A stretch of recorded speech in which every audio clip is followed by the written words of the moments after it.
all. And our Republican colleagues don't even want to tell the American people the truth. That's why Democrats are here on the floor today, sounding the alarm, setting the record straight. I also must say this. The way this bill is being passed so deeply violates the spirit of the Senate. The majority forgets that this chamber is unlike any other institution in government. It's meant to facilitate debate, careful consideration, sound judgment, honest numbers. We're supposed to resist the passions of the radical extreme. We're supposed to hold the line against policies that will devastate our country. We're supposed to resist the gravitational pull of extremists like Donald Trump, who gets these little bugaboos in his head and then wrecks America because of it, and they all go along. Senate Republicans are turning their back on the Senate's long-standing tradition of debate deliberation. By rushing this bill, by upending the rule of the chamber, by engaging in what amounts to accounting magic to hide the cost of their bill, Republicans, simply put, are accelerating the erosion of the Senate to the nth degree. Senate Republicans are turning their back on what makes this institution great. More importantly, they're turning their back on the people, their own constituents, in their own communities. People struggling to afford going to see a doctor. You have a child with cancer and you don't have health care? How can we put people in that position? Or families who have to choose between paying for groceries or paying for prescription drug costs, or families who are watching their electricity bills go up and up. Families who are paying more and more costs. This bill, America, you don't want to pay higher costs? We don't want you to on our side of the aisle. The Republicans are making it happen. You will pay more and more and more. And about the future, they're not worried about our kids' livelihood. They're not worried that kids won't be able to find good-paying jobs. The families are worried about the future of this country. But the Republicans are not. And they're worried, Americans are worried about the continued radicalization of leaders in government. And here's the shining example. So the bill is the wrong answer for the American people. By every objective standard, it's deeply irresponsible. It's not only a violation of how the Senate's supposed to work, it's a violation of the promises that Republicans and Donald Trump, when they campaigned, made to the American people to look after their issues, not those at the very top. So I implore my Republican colleagues, there is still time. Abandon these terrible policies. We'll continue to have this debate in a real way, not jamming it through in the dark of night. My Democratic colleagues and I will continue exposing the truth. And if Republicans go down that road, we will continue to make sure today, tomorrow, next week, next month, next year, that the American people know exactly what happened here. I assure my Republican colleagues, I assure them this vote will not be forgotten. Their betrayal will not go unanswered.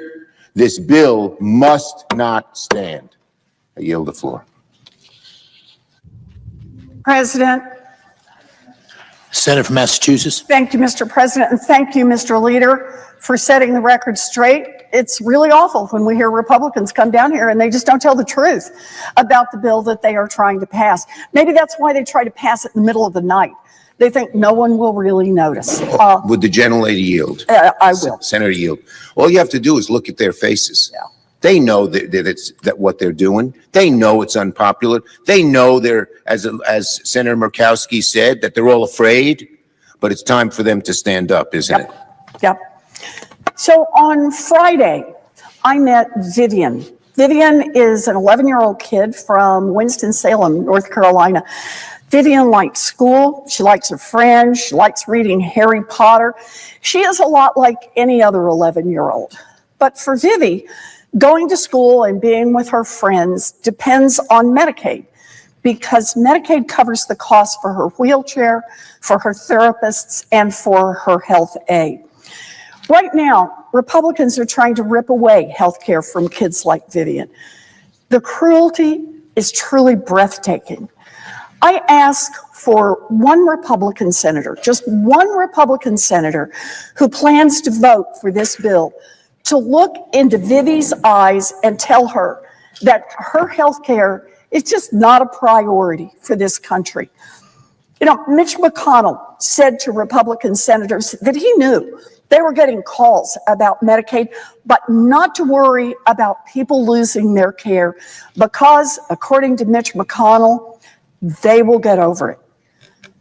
So I ask the Republican senators to look at Vivi and Vivi's sisters and Vivi's mom and Vivi's dad and say, if Vivi loses her Medicaid and her wheelchair and her therapists and her health aid, tell all of them that they will get over it. Because here's the deal. Vivi won't get over it. Her family won't get over it. The people of North Carolina won't get over it. None of us, Massachusetts, Idaho, Louisiana, none of us will get over it. The cruelty here is off the charts. But the part that really burns is the Republicans are trying to slash the health care that keeps kids like Vivi alive so they can hand out more tax cuts for billionaires. It is beyond cruel. It is obscene. I am angry, and we should all be angry. Because instead of playing at the pool at the park like a regular kid on summer break, Vivian had to come here to Washington to beg senators not to cut her health care. In a country as rich as ours, that shouldn't even be a question. Now, I actually don't think that my Republican colleagues have lost their hearts. They have lost their spines. It seems that all they can do now is bow down to Donald Trump and his billionaire donors. They will bow down, even if it means hurting families, community hospitals, and nursing homes in their own states. Trump wants the Republicans in Congress to hand out giant checks to the wealthiest Americans and the biggest corporations, and the Republican senators are willing to do that, even if it means kicking Vivi to the curb. Republicans know what they're doing. They know that this bill will hurt people. They know that this bill will kill people. And though it's hard to believe, they just look the other way. But on behalf of Vivi and millions of other kids and mamas and seniors and families that rely on the life-saving care that Medicaid makes possible, my Republican colleagues should grow a spine and stop this awful bill in its tracks. If it wasn't bad enough that this bill is set to rip away health care from 17 million Americans to pay for tax giveaways for billionaires, it actually has a bunch of other filthy giveaways buried in it too. Who wins if Republicans pass this big ugly bill? Billionaires, Wall Street, big tech, big oil, the wealthiest Americans, and the biggest corporations. Big oil will get a special get out of paying your taxes card while millions of people lose their health care coverage. Billions of dollars for big oil, nothing for Vivi. Meta, oh man, Meta, there's a company that's really struggling. Meta will win $15 billion to incentivize them to do research in 2022, 2023, and 2024. Think about that. Unless a time machine comes with this, what Meta does in those 3 years is already done.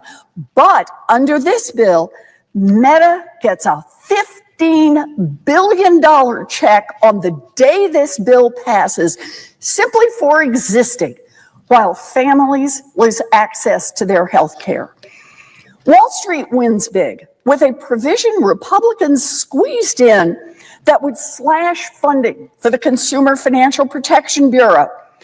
Giant corporations want the opportunity to cheat American families again. So Republicans are desperately trying to take the cop off the beat. And who loses thanks to this big, ugly bill? Americans who can't afford health care. Families who need a little extra help putting food on the table. Grandmas and grandpas in nursing homes. Little babies and their mamas. If Republicans pass this bill, 17 million Americans will have their health care ripped away. That number has kept growing as the Republicans keep making more and more changes to the bill. For them, it is just a question of how many more Americans they can rip away health care from. This bill would also make the biggest cut to food assistance for families, kids, and veterans in American history. And here's one to underscore: 1 out of every 4 nursing homes in America would have to shut down under this bill. You know, my Republican colleagues should just call a few seniors who are in nursing homes in their home states and just go over the plans for where those folks are supposed to go next. What exactly do the Republicans have in mind for them? Maybe call the daughter of someone who's in one of those nursing homes and explain how she has to become a full-time caregiver once this bill passes. Maybe call just a few of the people whose lives you plan to tear apart. Budgets are about our values. And Republicans have made their values clear. They are willing to throw millions of Americans under the bus so that they can help out a handful of their billionaire buddies and giant corporations. They should be ashamed. Here's what Democrats believe. Democrats believe that no baby should go hungry so that Mark Zuckerberg can buy another Hawaiian island. Democrats believe that no person with a disability who needs a wheelchair or a home health aid to live independently should have to give that up so that Jeff Bezos can buy a 3rd yacht. And Democrats believe that no grandma should be pushed out of her nursing home so that Elon Musk can take a subsidized rocket ship ride to Mars.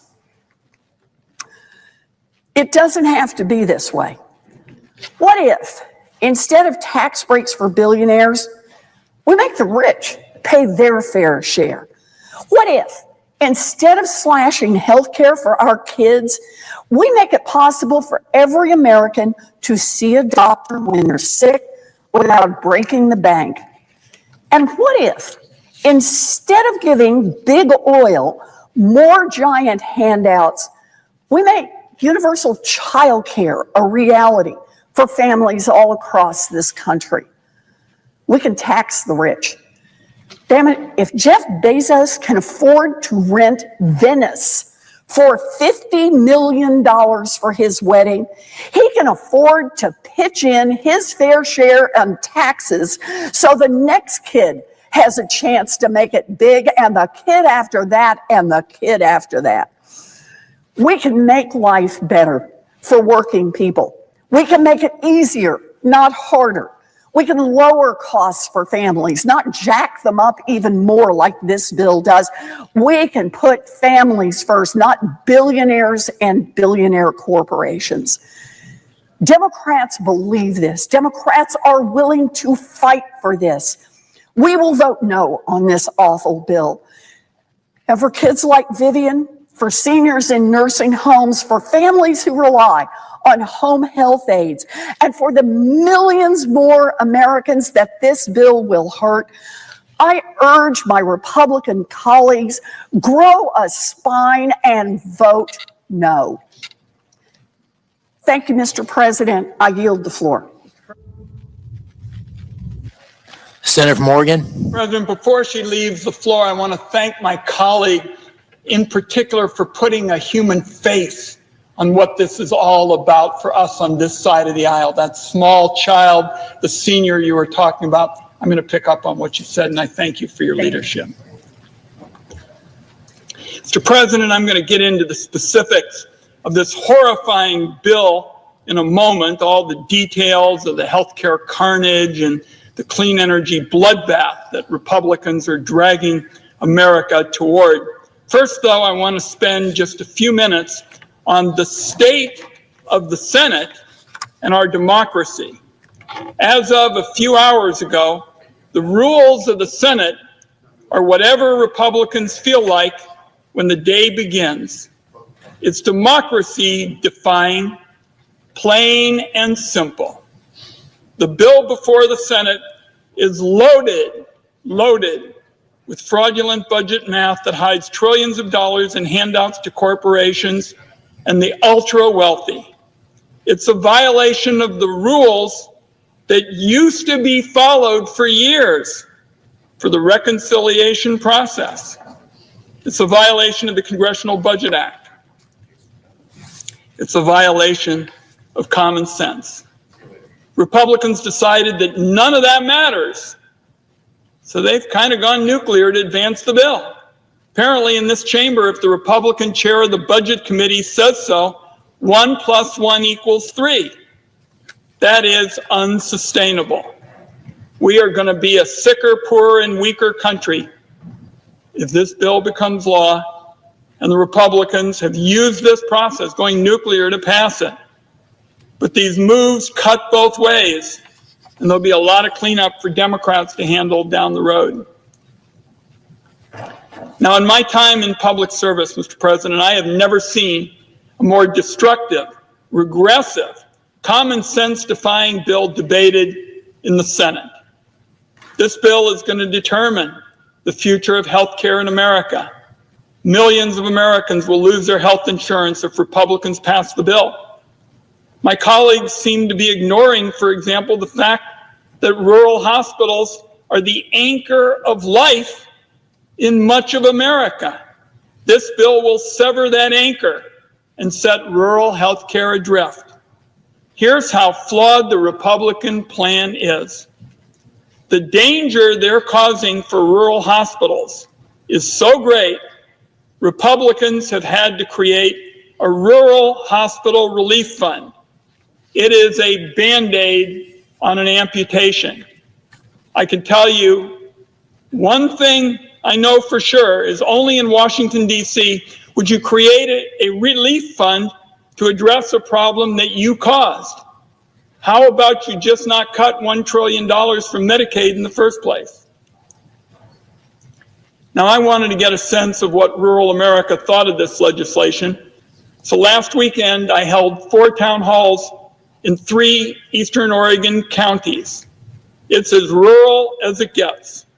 Donald Trump carried these counties overwhelmingly. One of them was Malheur County, where Donald Trump received more than 70% of the vote. This is where I held an open-to-all town hall meeting.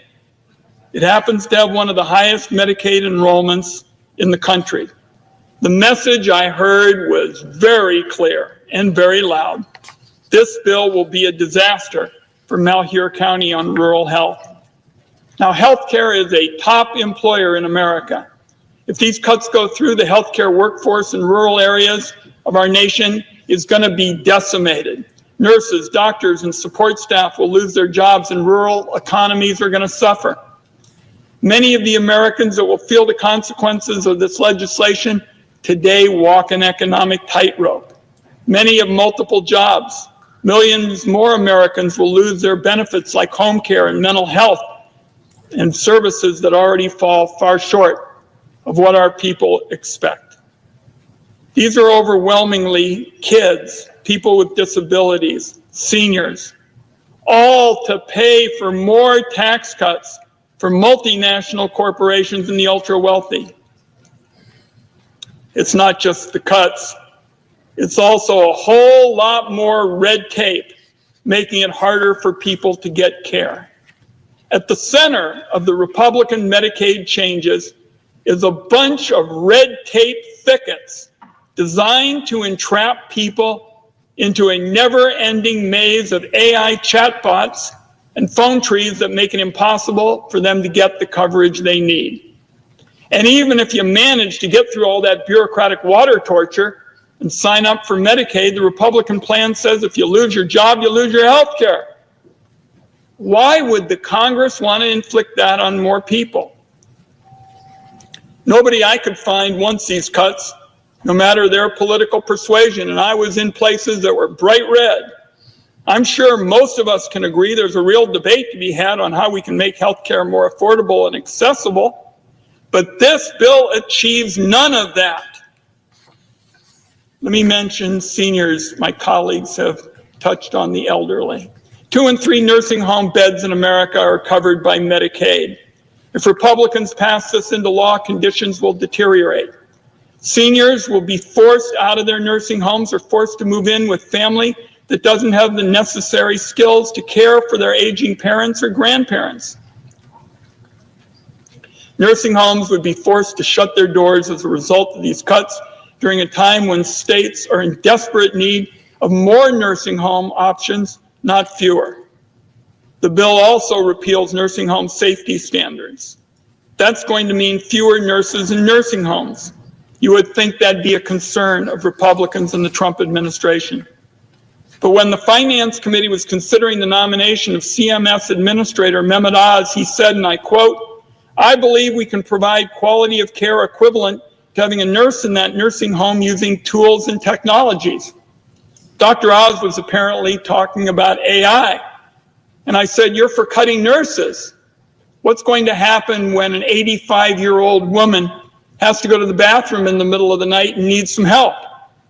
He had no answers, but he's still being a big booster on artificial intelligence. I'm deeply troubled about what the Trump administration has in store for America's seniors. That's on top of the fact that home-based care that most seniors prefer will be one of the first benefits states are forced to cut because it's optional now rather than mandatory. Hundreds of thousands of seniors, Mr. President, are going to see a premium increase of about $200 a month. The bill also applies the worst forms of corporate red tape to the Affordable Care Act. Shorter enrollment periods, more verification forms, more hoops, more bureaucracy, more red tape for Americans who just want affordable health care. And the health care carnage may get worse with the Republican amendments coming up. It's my understanding that they're going to offer an amendment that would lower the federal Medicaid match for new enrollees in what's known as the Medicaid expansion. That was a key part of the Affordable Care Act that delivered affordable health care to roughly 21 million Americans last year. If this amendment is adopted, taken together with the other awful policies in the bill, it would amount to repealing the Affordable Care Act and making good on the 15-year Republican crusade to dismantle that law. Millions more working Americans, Mr. President, are going to lose their health insurance, and it would break a promise to the 41 states that have expanded Medicaid, many of them red states. These healthcare cuts aren't just going to be felt by Americans with Medicaid, and those who buy health insurance on their own are going to be similarly hit. Emergency room wait times are going to skyrocket and premiums will spike. Families will be one lost job or financial calamity away from being tossed onto a safety net that has rips and tears everywhere you look. So many are going to fall between the cracks.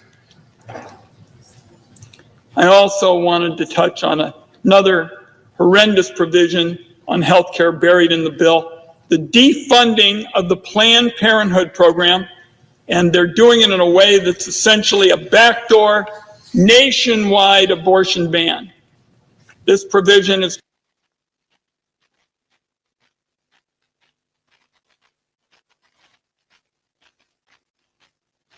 amendment would eliminate the $211 billion estate tax for the top 0.2% that is included in this bill. They get a Top 2%, as I mentioned, $211 billion tax rate. That is insane. We're going to get rid of that. And lastly, at a time when we spend more on the military than the next 9 nations combined, at a time when the Pentagon cannot account for trillions of dollars in assets, we are going to end the provision that allows the Pentagon to receive another $150 billion. Bottom line, Mr. President, is this country faces many crises: high rate of childhood poverty, kids going hungry, education system in deep trouble, healthcare system completely broken. And in virtually every single area, this bill takes us in precisely the wrong direction. When the wealthiest people in this country have never, ever had it so good, it is totally insane to be offering them $1 trillion in tax breaks so that we can cut healthcare, education, and nutrition. This bill is not what the American people want, and I hope very much we can defeat it. Thank you very much, Mr. President.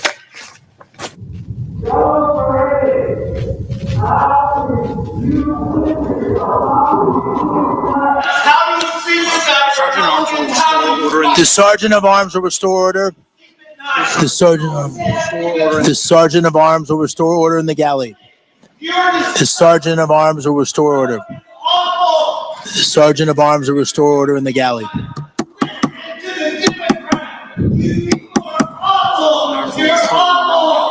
Sergeant of Arms will restore order in the galley.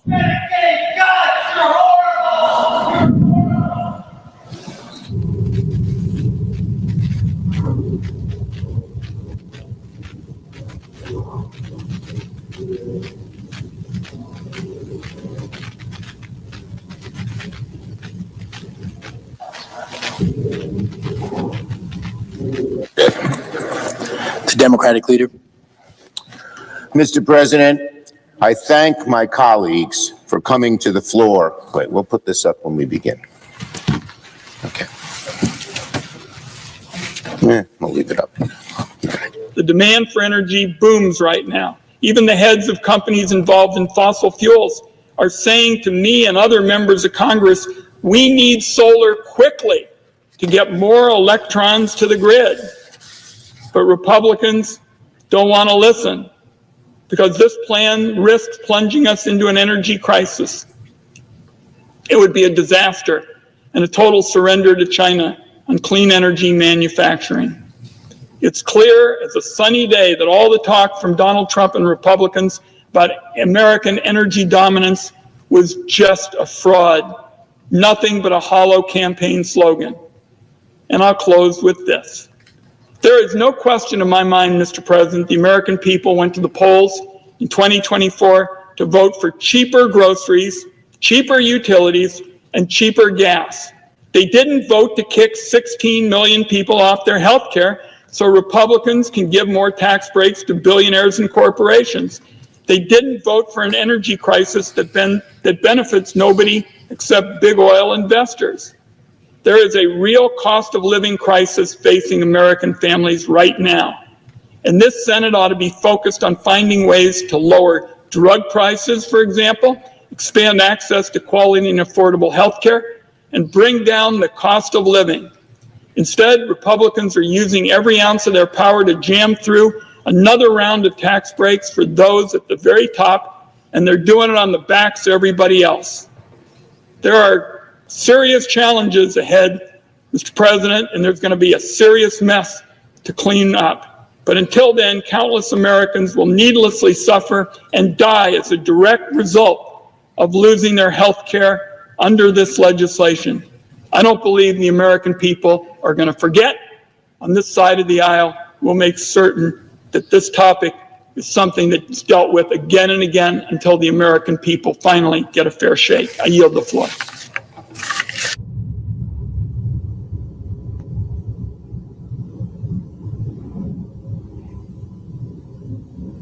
Mr. President, The Senator from Hawaii. the presiding officer is a distinguished businessman. He understands capital flows. He understands investment. There are a lot of people in this chamber and across the country who on a non-ideological basis want a consistent tax code so that businesses can invest with certainty and predictability. So let's look at some of the numbers here in terms of the impact of this bill. This bill will kill 300,000 jobs in wind and solar per year. We're going to lose out on $450 billion in capital as thousands of projects go under. And because of that, we're going to generate about 500 gigawatts less energy in the next decade. Now, there was a time, and I lived through it as a politician, there was a time when people who wanted to take climate action had to argue for that climate action because it is a planetary emergency, and there were trade-offs. And people on the other side said, look, as we try to take action to deal with this planetary crisis, we can't create shortages, we can't increase prices, we can't impede economic progress. All that has flipped. This bill will create shortages. This bill will impede economic progress. This bill will increase prices. The 500 gigawatts less energy in the next decade is pretty much exactly the amount of energy that we're going to need to meet rising demand. We are going to have energy shortages as a result of this legislation. And you don't have to love clean energy or be an environmentalist, and I love clean energy and I'm an environmentalist. But you don't have to care about the climate. I think you should. You don't have to care about the climate to understand that this is a basic question of supply and demand. Energy demand is soaring for the first time in decades, largely, not exclusively, but largely because of AI data centers. And our best chance of meeting it in the next few years is with wind and solar, not oil and gas. Even nuclear and geothermal are going to take a while. That is not just a political talking point or a preference of mine. It's just a fact that gas turbines are stuck in a years-long backlog. It's also a fact that 80% of the new capacity on the grid last year came from solar and storage. It's growing, it's cheap, it works. And there are hundreds more projects that are in the pipeline waiting to be hooked up. So the idea that we're going to kill the only energy that can be brought online in the short run, the very same week that half the country was melting in a record heat wave, which left tens of thousands without power, is beyond absurd. Let's talk about how this bill does all of this damage. Specifically, it creates an impossible deadline for projects to be operational in order to claim the clean energy tax credits. Remember, these clean energy tax credits are federal law. They're on the books. So when you have a federal statute, it is not unreasonable as an investor to say, look, I got this tax credit, I'm going to get X percent back for my initial investment. And you do the pro forma, you do the underwriting, and you figure out that the thing pencils out. And now what they're saying is that you got to be operational in 60 days. If anyone has even built a deck in their front yard or tried to do an extension, nothing gets built in 60 days, certainly not a clean energy project. And it has to be placed in service. What does placed in service mean? It means not only do you have to have the thing built, you have to have a power purchase agreement through your Public Service Commission or Public Utilities Commission. You have to have a deal in place in the next 60 days after enactment, or you get nothing. So imagine you're a company investing in a solar or battery storage project. You've already put money down. You've secured land and a power purchase agreement, and you're working on permits. And when you started the project, the tax code said you could claim a credit to cover the upfront costs. Now, unless you are fully operational, you're out of luck. On average, a project takes 4 years to go through the full process. So even if you've already started that progress, you now have very, very little time to get it done. We are going to strand hundreds of billions of dollars in capital. And so the impact on price is going to be crazy. The impact on jobs is going to be crazy. But the impact on America as an investable proposition is the most dangerous part of this. I don't know that we've ever, through federal law, made a big subsidy, made a big bet on a certain industry, and then halfway through that process said, never mind, we didn't mean that, you're stuck. According to the Edison Electric Institute, and by the way, I can guarantee you this is the first and maybe last time I will ever quote the Edison Electric Institute, that'll cost people, not companies, people, ratepayers, $60 billion in this decade alone. Your electric bills are about to go up. A representative of a solar company in Hawaii put it this way: it is really unclear in the current version of the bill what the renewable energy industry even looks like if it were passed today. An owner of a solar company in Montana worried that the credits disappearing would force him to lay off half of his workers. He says, Montana is deeply red, but it's also a very practical place. And so green energy renewables became a taboo phrase somehow. The practical energy needs are undeniable, so we can get past our disagreements and about phraseology. We realize that electrons, watts, amps, it's all cheaper. A representative of a wind turbine company in Colorado said, I don't look at what we do as green or blue or red. An electron doesn't have a color, and that's the point. Electrons don't have color. Wanting cheap, abundant energy is not woke. Wanting a livable planet for today and for future generations is not radical. And wanting reliable power and to avoid blackouts and brownouts is not a leftist project. But even if you set all of that aside for a minute, the states that have benefited the most from these investments are Republican states. According to estimates, nearly 3/4 of clean energy manufacturing facilities are located in Republican states. It means that Republicans are going to pay more for energy. It means Republicans will lose jobs in clean energy because of a Republican bill. It means Republicans are going to have more blackouts in their homes and businesses. Gutting clean energy is not somehow owning the libs. And at least some Republicans in the Senate and House understand that, even if their votes have not manifested to say otherwise. Here's a letter from 21 House Republicans earlier this year. As our conference has long believed, an all of the above energy approach combined with a robust advanced manufacturing sector will help support the United States position as a global energy leader. Countless American companies are utilizing sector-wide energy tax credits, many of which have enjoyed broad support in Congress to make major investments in domestic energy production and infrastructure for traditional and renewable sources alike. And it goes on, as energy demand continues to skyrocket, any modifications that inhibit our ability to deploy new energy production risks sparking an energy crisis, 21 House Republicans are worried about an energy crisis imposed by the Republican Congress. It goes on. This is especially true for energy credits with direct pass-through benefit to ratepayers, where such repeals would increase utility bills the very next day. This is not me, progressive senator from the state of Hawaii, who has made a career out of fighting climate change.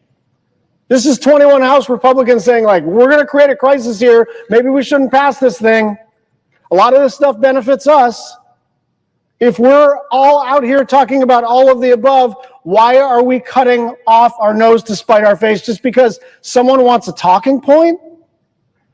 Like, people are literally going to lose their jobs immediately upon enactment. America is going to become a very challenging place to make major investments in immediately upon enactment. The AI industry may move abroad immediately upon enactment, and prices will go up pretty much right away as well. A group of 175 mayors and local leaders wrote, for the first time, state and local governments, as well as essential nonprofit community organizations, such as houses of worship, hospitals, and schools, can access the same clean energy tax credits as the private sector through elective pay. This has led to major projects in our communities like solar installations for town halls, alternative fueling infrastructure and charging stations for local government fleets. After 1 year of direct pay implementation, over 1,200 organizations, including 500 state and local governments, are already accessing these incentives. We are excited about these projects and the benefits that they will bring to our communities. However, as local leaders, we are concerned that repealing these tax credits would create economic uncertainty in our communities, as it would prevent us from accessing those important benefits. You know, I grew up to understand Republican, look, I didn't grow up as a Republican, but I did understand Republicans were for avoiding unintended consequences.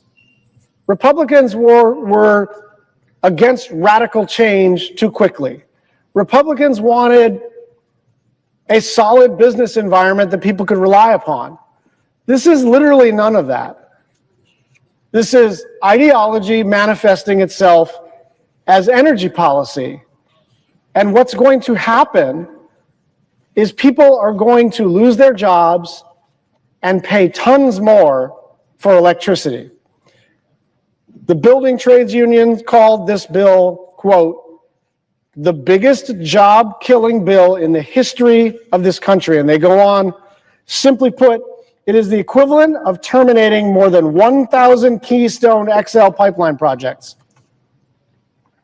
I've been here for a while. Keystone XL was a big deal to our friends in labor. I had some very tough conversations with my friends in labor about how important that project was to them and how it was in tension with some of our climate goals.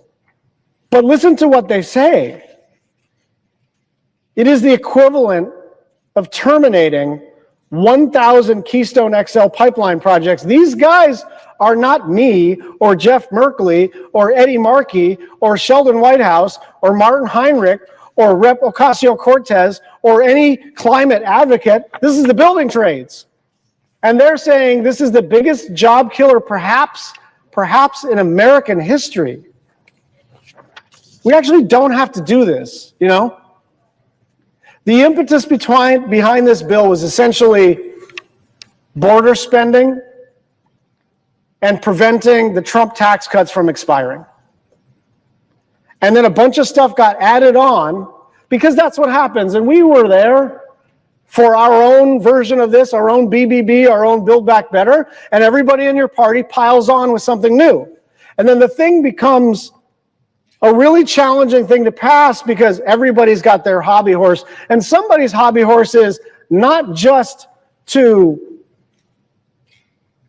have an all of the above energy strategy, but to go out of your way to kill clean energy. It doesn't matter that it's going to raise prices. It doesn't matter that it's going to kill jobs. People at all levels in the public and private sectors across the political spectrum are all saying the same thing, which is this is a bad bill for regular people, for the economy, and for the planet. One of the great things about our climate bill was that it made what was good for the planet also good for the economy. Clean energy became eminently profitable for businesses and widely accessible to consumers. And we made a choice there because some in our party didn't like the basic premise. They were attached to the idea of personal, political, economic sacrifice because the planet is in peril. And I understand that instinct. But we paved a new path and we decided, look, there's enough technology out there. There are abundant energy sources out there that we can actually solve our planetary crisis and create jobs and lower prices. And we can do it in such a way that blue states and red states, urban, rural, suburban, all benefit. Republicans are on the verge of undoing all of that, even though it will hurt their constituents. And in doing so, we're virtually guaranteeing China's dominance in clean energy for decades to come, because if you're China, you cannot believe your luck. Your biggest competitor is willingly forfeiting the fight over who controls the energy technologies of the future because Donald Trump is too busy trying to get us back to the pre-industrial age. This is the worst piece of legislation for the planet in the history of our country, and it's not even close. Republicans are effectively codifying big oil's wish list into law without exception. They are killing clean energy. They are subsidizing coal. They are dramatically expanding oil and gas leasing. They are purposely jacking up energy prices and creating shortages. And for what?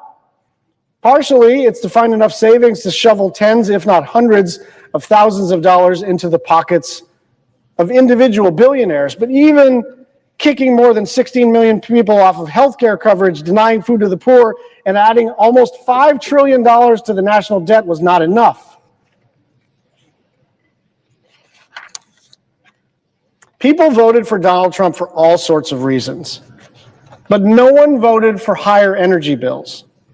No one voted for more frequent blackouts and brownouts and dirtier air and water. No one, whether you're a Democrat or a Republican or independent, wants that.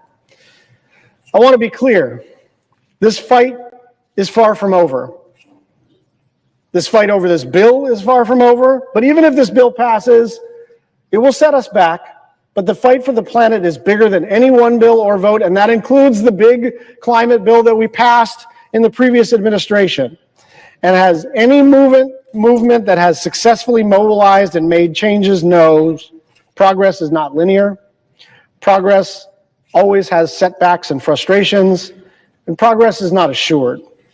States like Hawaii will continue to do everything that they can to protect our environment, and the rest of the world will move on without us, because doing nothing in the face of this worsening crisis is simply not an option. But make no mistake, what Congress is doing today will cost all of us in the years and decades to come. I yield the floor. President. Senator from Rhode Island.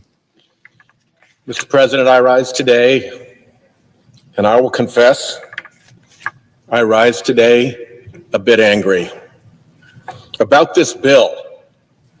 This bill cooked up in back rooms, dropped at midnight, cloaked in fake numbers, with huge handouts to big Republican donors. It loots our country for some of the least deserving people you could imagine. When I first got here, this chamber filled me with awe and wonderment.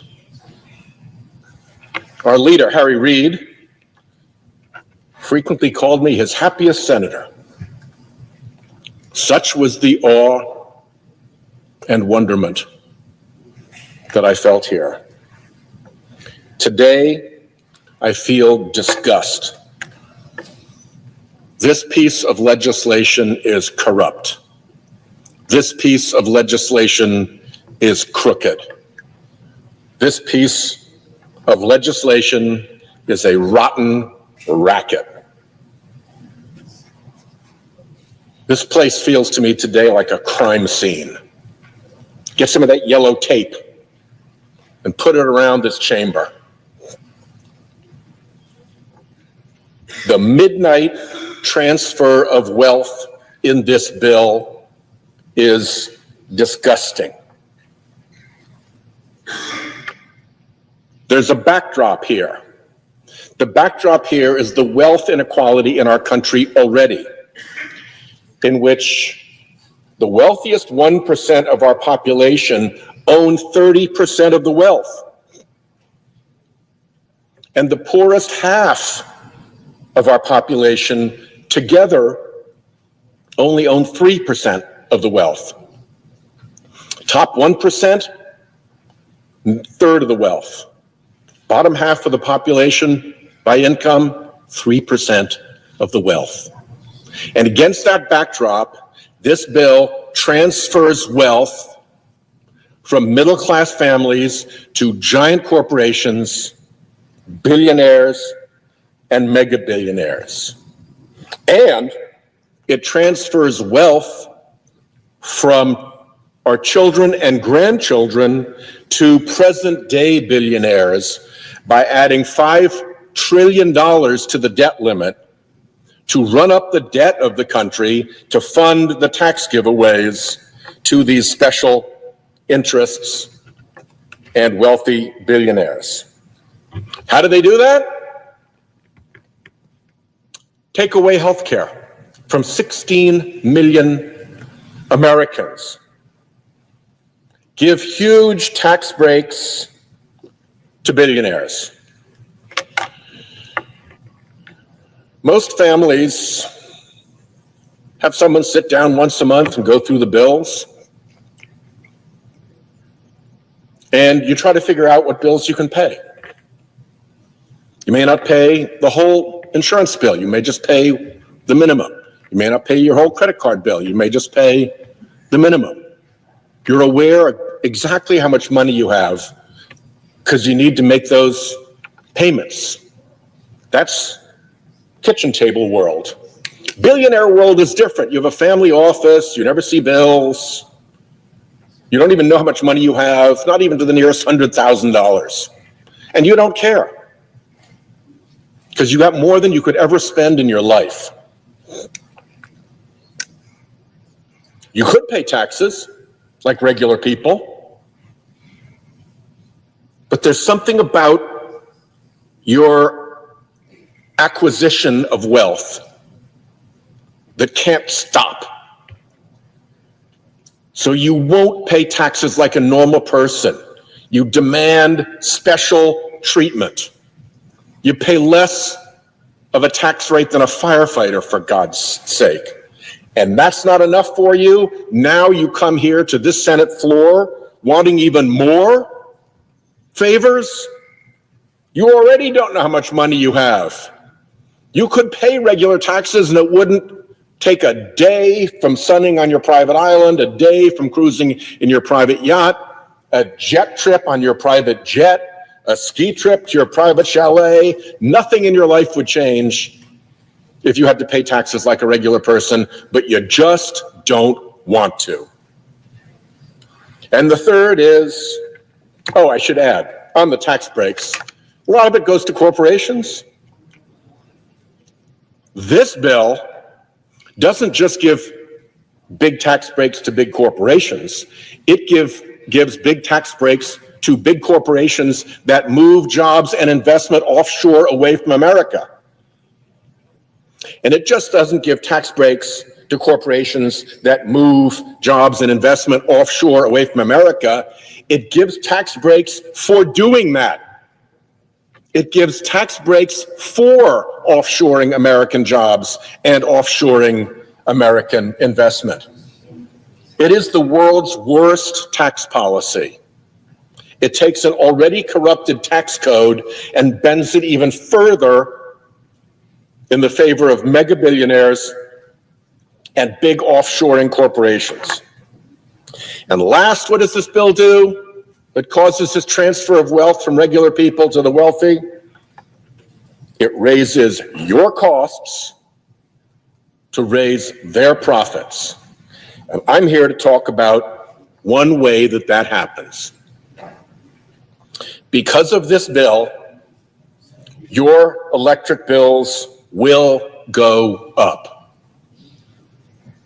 The people behind this bill are counting on you not to know how that works. So I'm going to take a minute here and I'm going to tell you how that works. There are some rules for the grid about how this works. Generators who want to sell power to the grid put in a bid, and they give a price at which they will sell their electricity. You can imagine on this graph that each of these little hash marks is a different generation facility, and each has made a bid at its best price.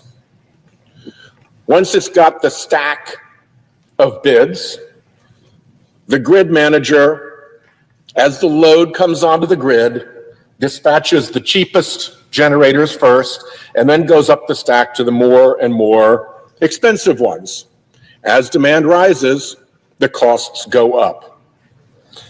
The last one that's called on, the most expensive one that's called on, sets the price for the whole grid.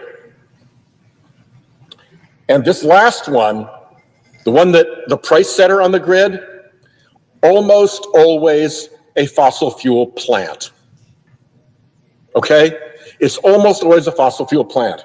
So if you look at this graph, you'll see here, this measures the price that's charged to put those electrons on the grid for consumers. And this is the energy demand. How much consumers are asking? What does the grid need to supply?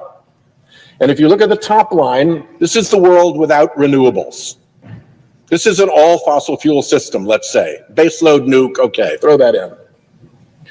And as the demand goes up, the prices go up because more and more of these generators have to come online. And eventually, let's say you get to this point where you've got this much load on the grid and you've got this much supply and the price is set by that generator. That's the world without clean energy. Now you add clean energy, you add renewables to this equation. What do we know about the renewables? They're almost always cheaper. They're almost never the price setter. So they fill in down here, and they fill in below the price of the fossil fuel plant. So if you've got load requirement X, and you live in fossil fuel only world, you're going to be paying that price for energy on the grid. All of it, because it's set by that price setter generator. But if you filled in with renewables, then you're down here for price for that much load. You're saving huge amounts of money. The grid is way more efficient with renewables in the mix. By the time you get to the same price that you had here for load X, for fossil fuel, you're all the way out here. You got all this extra load served before you raise that price. That's the theory. That's how the system works. Let's see how clean energy fits in a specific area. Let's look at Texas. Oh, and by the way, last year, 95% of the power that came on the grid that filled in here was clean energy. If this bill kills clean energy growth, which is its intention, then it's going to kill off the power source that provided 95% of what was added to the grid last year. It is going to be a big, big hit. So let's look at the Texas grid, which is easy to talk about because it's a standalone grid. And somebody just did a study of the Texas grid. And they found that with renewables, and Texas is 30% renewables, okay? So we're in the with renewable situation. With renewables, the average price last August was $39 per megawatt hour. This was $39. And then they calculated what happened if you backed out all the solar that had been added. If it weren't for the solar driving this price down, instead of $39 per megawatt hour, it would have been somewhere between $55 and $90 per megawatt hour. Minimum $25 differential. Maybe more than twice the cost. The punchline, quoting from the report, had there been no growth in solar energy between 2018 and 2024, wholesale electric prices in 24 would have been at least 40% higher. Without the clean energy growth of that 95% of supply that came onto the grid that was clean energy last year, electricity prices would have been 40% higher. And where would that 40% have gone? It would have gone into the pockets of the fossil fuel industry that was setting that price as everybody had to pay more and more and more. So when you see the fossil fuel industry come here and take this shot at its clean energy competition in this bill after having flooded that side with political money, they're going to make a fortune off of this. And consumers will pay. That's how this bill robs you. It puts you back onto the fossil fuel side of that curve, not onto the clean energy added part of the curve, which lowers prices so dramatically. And as the report concluded, I'm quoting again, this isn't speculation or modeling, it's what actually happened in one of America's largest electricity markets. And by the way, while the fossil fuel polluters are out trying to damage their competition using the power of government and the influence of their dark money operation to do so, they're also damaging America's competitiveness against China. China's already putting 25 times the solar that we are putting onto their grid. That gives them huge advantages as they construct solar panels, design solar technologies, and offer that to the rest of the world. We're in a world market for solar technology, just like we're in a world market for electric vehicles. And the fossil fuel industry's desire to destroy the American solar market and to destroy the American electric vehicle market is about as unpatriotic as you can get, because it is taking these two technologies and saying, go for it, China, we're out. We're out. Have the entire international market for solar and for energy. We're not going to compete. We're going to load up our people with new taxes. We're going to tear away the subsidies.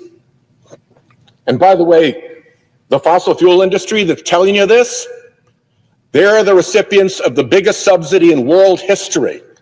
They get $700 billion a year in the United States alone from being allowed to pollute for free. It violates market economics to pollute for free. Milton Friedman, the most conservative economist, will tell you it's not proper market theory. When somebody's polluting for free, the cost of the pollution should be in the price of the product. So they already benefit, the fossil fuel industry already benefits from the biggest subsidy in world history, $700 billion with a B, $700 billion every single year to compete unfairly against clean energy. And on top of that, they want to rip away the investments that have been made, and they want to put a new tax on clean energy, and they want to drive consumer prices back up to their fossil fuel model. There's some really big losers in this big loser of a bill. Anybody who cares about adding $5 trillion to our national debt, that's a big loss. Comes through in interest rates for people with car loans and home loans.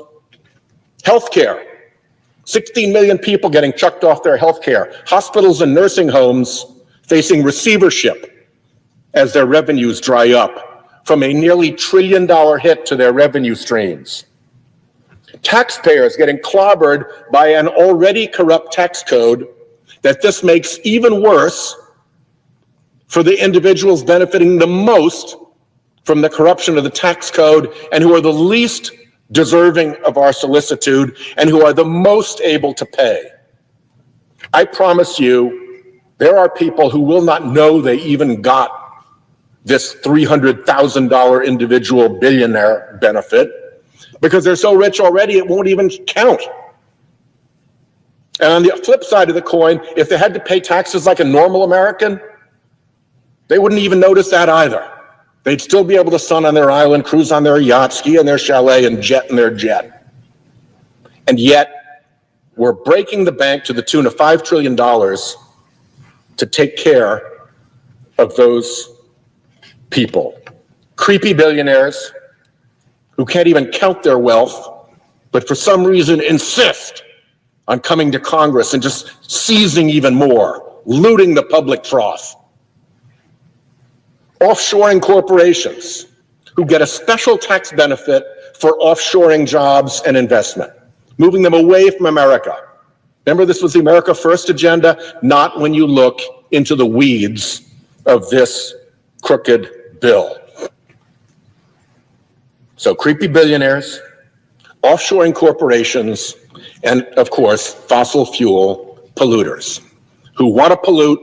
They've got all the money in the world. They've made massive profits. They could do their own carbon removal and make their product safer. They choose not to. They choose not to because they want to pollute and they want to kill their competition so they can pollute more and profit more and drive up consumer prices, as I showed here. And guess what? The creepy billionaires, the offshoring corporations, and the fossil fuel polluters, what do they have in common? Huge donors to the Republican Party. That's what this bill is about. It's not about taking care of the economy. It's not about taking care of the public.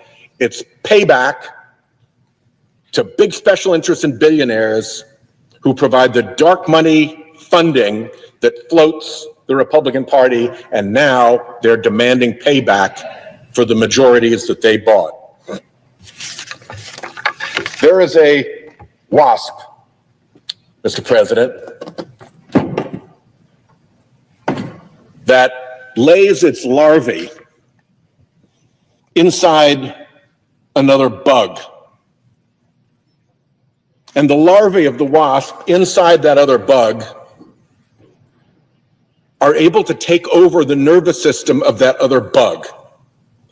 They can take over the command and control system of the bug, and they start driving the bug around from the inside. They make it do what the larvae wants it to do. They make it go where the larvae want to be.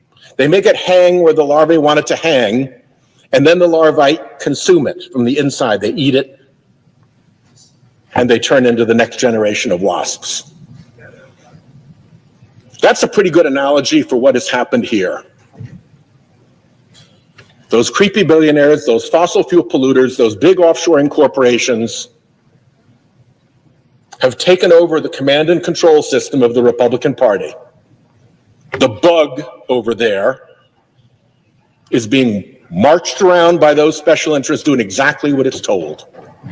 And it doesn't care about the 16 million people coming off insurance, doesn't care about the added pollution, doesn't care about the increased cost, doesn't care about the unfairness, doesn't care about making the tax code more corrupt, because the special interests are in that bug running that show. I yield the floor.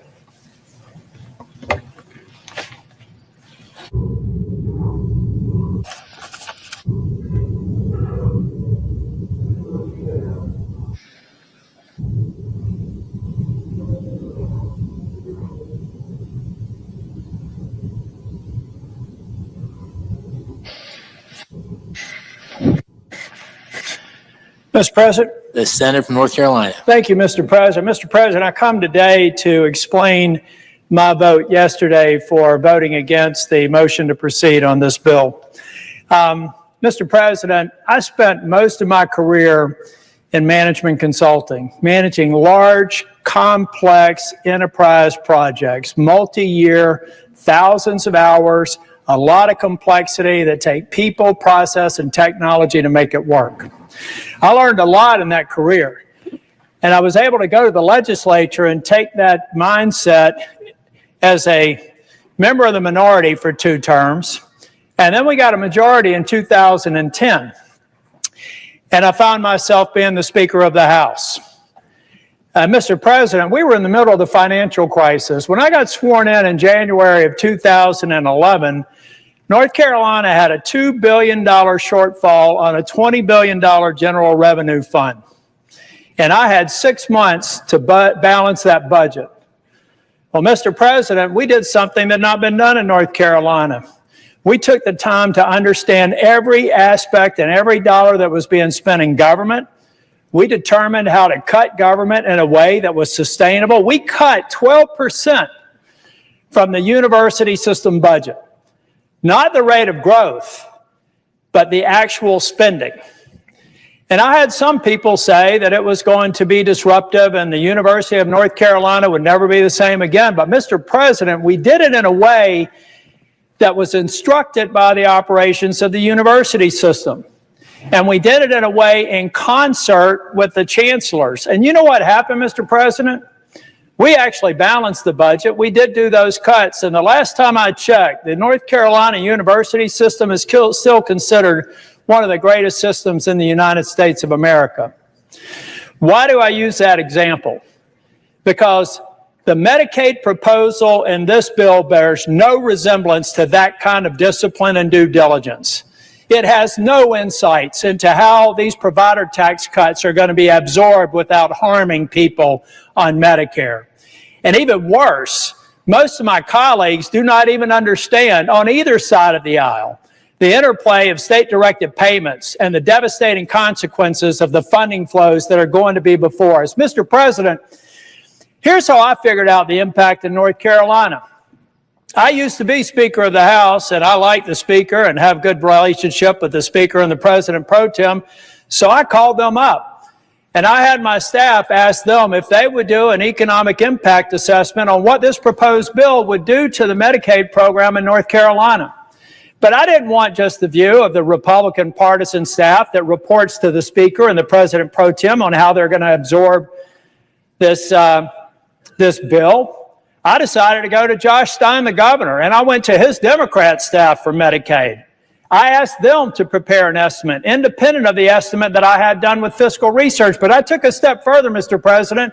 I went to the Hospital Association. I asked 3 different independent groups, a partisan Democrat group, a partisan Republican group of experts, and a nonpartisan group of the Hospital Association to develop an impact assessment independent, not talking, not sharing, reporting to me. And what I found is the best case scenario is about a $26 billion cut. Now, we've got a delay, so it may be 2 years, it may be 1 year. All it does is make that $26 billion happen in year 1 or year 12, but the impact is the same, Mr. President, and it's indisputable. Now, when I actually presented this report that you can find on my website, I had people in the administration say, "You're all wet, you don't know what you're doing." I said, well, why don't we assemble a series of meetings? We're going to provide you our analytics. You go through it, tear it apart. And I told about Mehmet Oz, who I consider to be one of the most capable people in the Trump administration. He's a brilliant man, and I'd encourage my Democrat colleagues to talk to him. He knows this stuff, and he's very focused on getting efficiencies out of CMS. So we had 3 different conference calls with CMS, with Oz on the phone and on the video, and me on the video. And I said this, guys, I would love nothing more than you to prove me wrong. I would love nothing more for you to tell me it's not 26 billion or 30 billion, that it's 2.6 billion or 2 billion or 200 million. But after 3 different attempts for them to discredit our estimates, the day before yesterday, they admitted that we were right. That between the state-directed payments and the cuts scheduled in this bill, there's a reduction of state-directed payments. And then there's the reduction of the provider tax. They can't find a hole in my estimate. So what they told me is that, yeah, it's rough, but North Carolina's used the system. They're going to have to make it work. All right. So what do I tell 663,000 people in 2 years or 3 years when President Trump breaks his promise by pushing them off of Medicaid because the funding's not there anymore, guys? When the White House is advising the president are not telling him that the effect of this bill is to break a promise. And you know, the last time I saw a promise broken around health care, with respect to my friends on the other side of the aisle, it's when somebody said, if you like your health care, you can keep it. If you like your doctor, you can keep it. We found out that wasn't true. That made me the second Republican Speaker of the House since the Civil War, ladies and gentlemen, because we betrayed the promise to the American people. 2 years later, 3 years later, it actually made me a U.S. Senator, because in 2010, it had just been proposed. And just anticipation of what was going to happen was enough to have a sea change election that swept Republicans into the majority for the second time in 100 years. Now, Republicans are about to make a mistake on health care and betraying a promise. It is inescapable that this bill in its current form will betray the very promise that Donald J. Trump made in the Oval Office or in the cabinet room when I was there with finance, where he said we can go after waste, fraud, and abuse on any programs. Now, those amateurs that are advising him, not Dr. Oz, I'm talking about White House healthcare experts, refuse to tell him that those instructions that were to eliminate waste, fraud, and abuse all of a sudden eliminates a government program that's called the provider tax. We have morphed a legal construct that admittedly has been abused and should be eliminated into waste, fraud, and abuse. Money laundering. Read the code. Look at how long it's been there. I was Speaker of the House. I refused to do it. When I left North Carolina, I said, we're not going to do a provider tax. I left it at 2.5%. Now it's 6%. Mistake on the part of the leadership.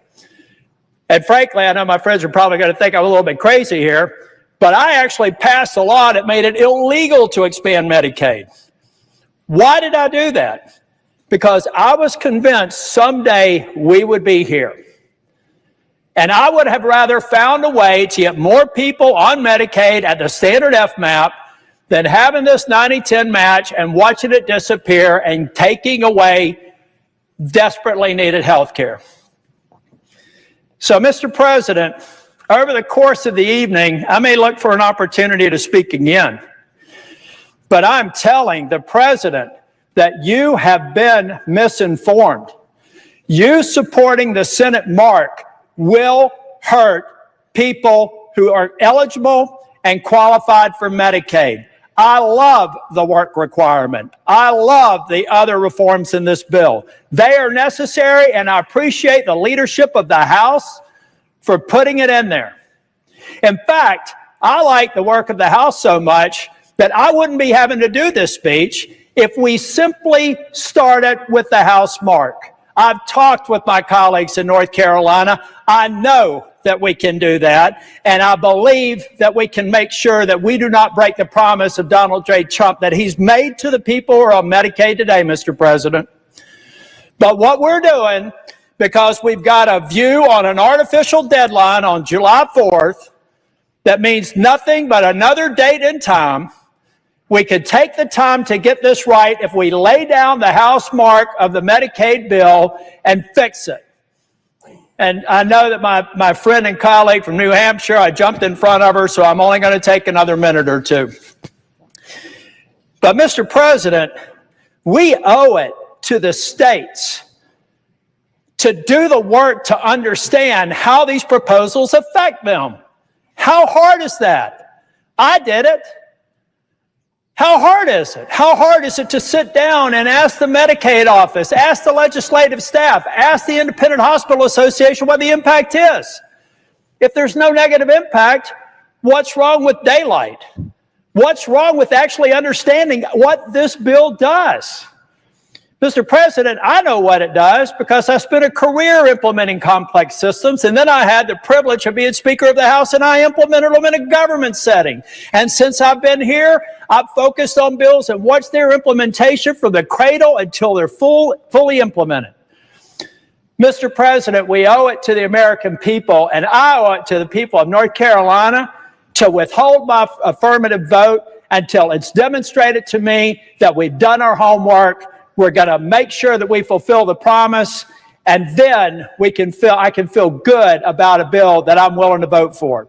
But until that time,